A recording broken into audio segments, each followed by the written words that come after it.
औज़ुबिल्लाहिमिनश्शैतानिर्रजीम बिस्मिल्लाहिर्रहमानिर्रहीम। तमाम दोस्तों को वज़ाइफ से अला चैनल में खुशामदीद कहता हूँ और उम्मीद करता हूँ कि तमाम दोस्त खैरियत से होंगे।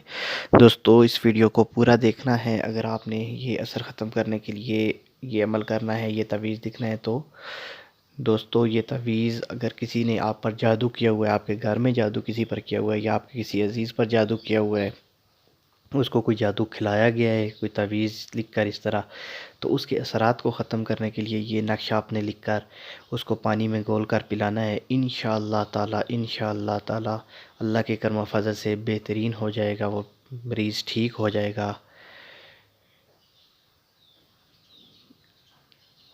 अगर किसी के जिस्म के अंदर जादू के असरात पैदा हो गए हैं तो ऐसे शख्स के इलाज के लिए इस नक्श को रोज़ाना चीनी की प्लेट पर बावज़ू लिखकर दिन में 3 मरतबा पिलाएंगे। आपने पिलाना है। अगर नहीं है तो इसको एक कागज़ पर लिखें। तो ये आपने उस शख्स को 11 दिन पिलाना है।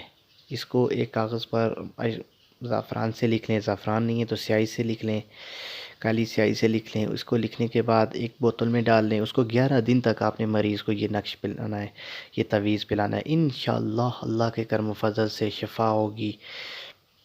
नक्शा आपकी स्क्रीन पर नज़र आ रहा है। दोस्तों, ये बहुत ही मुजरब नक्शा है। अगर किसी को कोई जादू की चीज़ खिलाई गई है, कोई तवीज़ खिलाए गए हैं, कोई चीज़ भी किसी भी चीज़ में मिक्स करके खिलाया गया है या इस तरह जादू किया गया है, तो इनके असरात ख़त्म करने के लिए ये बहुत ही बेहतरीन, बहुत ही मुजरब, बहुत मरतबा आज़माया हुआ नक्श है।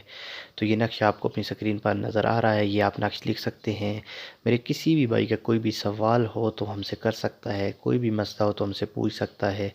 कमेंट में अपना मसला पूछेगा, हम उसको जवाब दे देंगे। अगर उससे मसला हल नहीं हुआ, हमसे हल होना हुआ, तो हम इंशाअल्लाह उसका मसला फ़ी सबीलिल्लाह उसको उसका मसला हल का बता देंगे कि इस तरह ये भाई आपका मसला हल हो जाएगा। कोई पैसे नहीं लेंगे इंशाअल्लाह।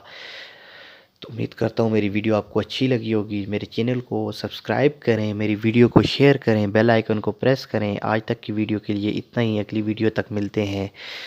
अल्लाह हाफ़िज़।